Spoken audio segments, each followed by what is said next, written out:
Hello everyone, welcome to Tindamra. ఈరోజు మనము ఉసిరికాయ పచ్చడి టేస్టీగా అలాగే గిన్నె కొలతలతో సంవత్సర కాలం పాటు నిల్వ ఉండే పచ్చడిని ఎలా తయారు చేయాలో చూపిస్తున్నాను. ఈ పచ్చడి సంవత్సరం కాలం పాటు నిల్వ ఉంటుంది. అలాగే పక్కా కొలతలతో చూపిస్తున్నాను. తప్పనిసరిగా ట్రై చేసి చూడండి. మా వీడియోస్ని మీరు తప్పనిసరిగా లైక్ చేయండి, షేర్ చేయండి, సబ్స్క్రైబ్ చేయండి, పక్కన బెల్ ఐకాన్ క్లిక్ చేయండి. ఇవి ఫ్రెష్గా అప్పుడే చెట్టు నుండి కోసిన ఉసిరికాయలండి. బజార్లో ఫ్రెష్గా దొరికినాయి కదని తెచ్చుకున్నాను. ఈ ఉసిరికాయలు ఉన్న పైన ఈనులు అన్నీ తీసివేసుకోవాలి. తీసివేసి ఉప్పు వేసి 2-3 సార్లు బాగా కడుక్కోవాలి. ఉప్పు వేసి 10 నిమిషాలు నానబెట్టుకుని 2-3 సార్లు కడగడం వలన ఉసిరికాయలపై ఉన్న ఏదైనా దుమ్ము ఉంటే కనుక అంతా పోతుంది. అలాగే ఉసిరికాయ పచ్చడి నిల్వ కూడా ఉంటుందండి ఉప్పు వేసి కడగడం వలన. ఇలా కడిగిన ఉసిరికాయలన్నింటినీ క్లాత్తో బాగా తుడుచుకోవాలి. తుడుచుకుని ఒక అరగంట పాటు ఎండలో పెట్టుకోవాలి. ఎక్కడన్నా తడి ఉంటే తడి అంతా పోతుంది. మనం బయట నుంచి ఉసిరికాయలు కొనేసుకుంటాం, కేజీ 2 కేజీలు 3 కేజీలు అని. అట్లా కొలతలు ఎలా వేయాలి కొంతమందికి చాలామందికి తెలియదండి.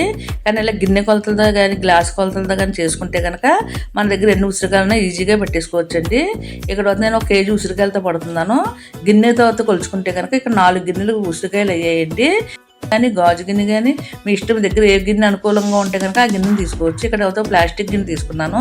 ఆ గిన్నెతో కొలుచుకుంటే కనుక కరెక్ట్గా నాకు ఇక్కడ 4 గిన్నెలు ఉసిరికాయలు అయ్యాయి. శుభ్రంగా కడిగి తుడిచి ఆరబెట్టుకున్న ఉసిరికాయలు అండి ఇవి. ఇలా ఇవన్నీ కొలుచుకుంటే కనుక 4 గిన్నెలు అయ్యాయి. పచ్చడి పట్టడం రాని వాళ్ళు కూడా ఈజీగా గిన్నె కొలతలతో ఇక్కడ నేను చూపిస్తున్నానండి. ఇలా పట్టడం వల్ల నిల్వ ఉంటుంది.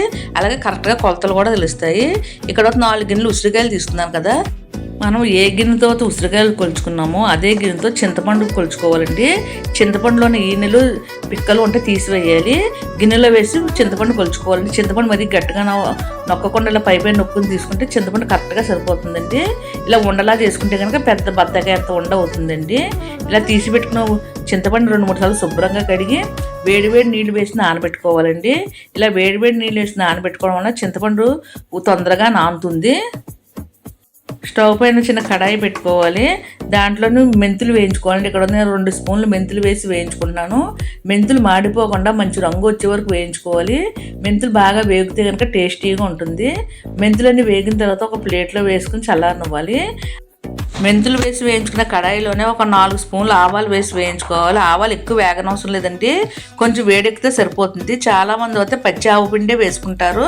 పచ్చి ఆవపిండి ఇష్టం లేని వాళ్ళు అయితే ఇలా లైట్గా వేయించి తీసి పక్కన పెట్టుకోవాలి. మనం వేడి నీళ్ళు పోసి చింతపండు నానబెట్టున్నాం కదా, చింతపండు చక్కగా ఇలా నానిందండి. దాంట్లో ఏదైనా పీచు ఏదైనా గింజలు ఉంటే తీసివేయాలి. తర్వాత స్టవ్ పైన ఒక కడాయి పెట్టుకోవాలి. దాంట్లో కొంచెం నూనె వేసుకోవాలి. ఒక 2 స్పూన్లు నూనె వేసుకోవాలండి. మనం నానబెట్టుకున్న చింతపండు వేసేసుకోవాలండి. చింతపండు వేసి దాంట్లో పసుపు ఉప్పు వేసుకోవాలి. పసుపు ఉప్పు వేసి చక్కగా ఉడకనివ్వాలి. 1 స్పూన్ పసుపు 1 స్పూన్ ఉప్పు వేసుకుంటే సరిపోతుంది. మధ్య మధ్యలో కదుపుకుంటూ దగ్గరికి అయ్యే వరకు ఉడికించుకోవాలి. ఇలా దగ్గరికి అయిన తర్వాత స్టవ్ ఆఫ్ చేయాలి. మనం ఉసిరికాయలు కొలుచుకున్నాం కదా, అదే గిన్నెతో నూనె కూడా కొలుచుకోవాలంటే ఇక్కడ 2 కప్పులు నూనె పడుతుంది. ముందుగా 1 కప్పు నిండా నూనె వేసుకున్నాను. నూనె వేడెక్కేలోపు చక్కగా ఇలా ఉసిరికాయల సార్లు ఉంటాయి కదా, సార్ల మధ్యలో కొంచెం ఇలా చాకుతో చీల్చుకోవాలండి. ఇలా చీల్చుకోవడం వలన వేగుతాయి తొందరగానే. ఉసిరికాయలన్నీ ఒకేసారి కాకుండా కొంచెం కొంచెం వేసుకుంటూ వేయించుకోవాలి. స్టవ్ మీడియం ఫ్లేమ్లో పెట్టుకుని వేయించుకోవాలి. మరీ మెత్తబడే వరకు వేయించుకోకూడదండి.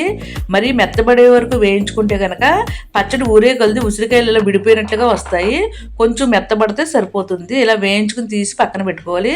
కొంచెం వేగిన తర్వాత మరలా పక్కన పెట్టుకున్న ఉసిరికాయలు కూడా వేసి వేయించుకోవాలి. ఇలా మొత్తం అన్ని ఉసిరికాయలన్నీ వేసి వేయించుకోవాలండి.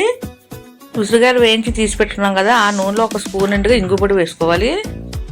ఉసిరికాయలు బాగా చల్లారిన తర్వాత మెంతి పొడి ఆవు పొడి మిక్సీ పట్టున్నాం కదా పొడి వేసుకోవాలి. 4 గిన్నెలు ఉసిరికాయ తీసుకున్నాం కాబట్టి 1 గిన్నె నిండుగా కారం వేసుకోవాలి. పచ్చికారం అండి. 1/2 గిన్నె ఉప్పు వేసుకోవాలి. సాల్ట్ సరిపోతే కనుక 3వ రోజు కలిపినప్పుడు మరలా చూసుకోవచ్చు. 1/2 గిన్నె వెల్లుల్లి రేకలు వేసుకోవాలి. అలానే కొంచెం వెల్లుల్లి రేకలు మిక్సీ పట్టుకుని కూడా వేసుకుంటున్నాను. సువాసనతో చాలా బాగుంటుందండి పచ్చడి. మనం ఉడికించి పెట్టుకున్నాం కదండి గుజ్జు, ఆ చింతపండు గుజ్జు కూడా 1 కప్పు నిండుగా వేసుకుంటున్నాను. 1 కప్పు అయితే కరెక్ట్గా సరిపోతుంది. సరిపోతే కనుక 3వ రోజు టేస్ట్ చూసుకున్నప్పుడు కలుపుకోవచ్చు మిగిలింది. మీరు తీసుకున్న చింతపండుని బట్టి పులుపు కొంచెం అటు ఇటుగా చూసి కలుపుకోవాలండి. మనం ఉప్పు కారం వేసాక అవన్నీ ఉసిరికాయలకు బాగా పట్టేలాగా చేతితో కలుపుకోవాలి. ఉసిరికాయలు వేయించిన నూనె బాగా చల్లారిన తర్వాత ఈ పచ్చళ్ళు వేసి కలుపుకోవాలి. ముందుగా 1 కప్పు నిండుగా నూనె వేసానండి ఉసిరికాయలు వేయించేటప్పుడు. తర్వాత మిగిలిన నూనె మూడో రోజు కలిపినప్పుడు వేస్తాను. మూడో రోజు ఉసిరికాయలో ఉన్న పులుపు అంతా దిగి కొంచెం నూనె పైకి తేలుతుందండి. తర్వాత ఒక గాజు సీసాలో కానీ ఒక ప్లాస్టిక్ డబ్బాలో కానీ వేసి మూత పెట్టి పక్కన ఉంచుకోవాలి. మూడో రోజు కలిపినప్పుడు ఉప్పు కారం సరిపోయిందో లేదో చూసుకుని తర్వాత గాజు సీసాలో వేసి స్టోర్ చేసుకోవచ్చు. మూడో రోజు మూత తీసి చూసుకుంటానండి, నూనె కొంచెం తేలింది. ఇప్పుడు ఉప్పు కారం సరిపోయిందో చూసుకోండి. ఉప్పు కారం సరిపోతే కనుక మరి కొంచెం ఉప్పు కారం వేసుకోవాలి. ఇక్కడ అయితే నూనె ఎక్కువగా తేలలేదండి, అందుకని ముందుగా ఒక కప్పు నిండా నూనె తీసుకున్నాను. దాంట్లో ముందుగా అరకప్పు నూనె వేసుకుంటున్నాను.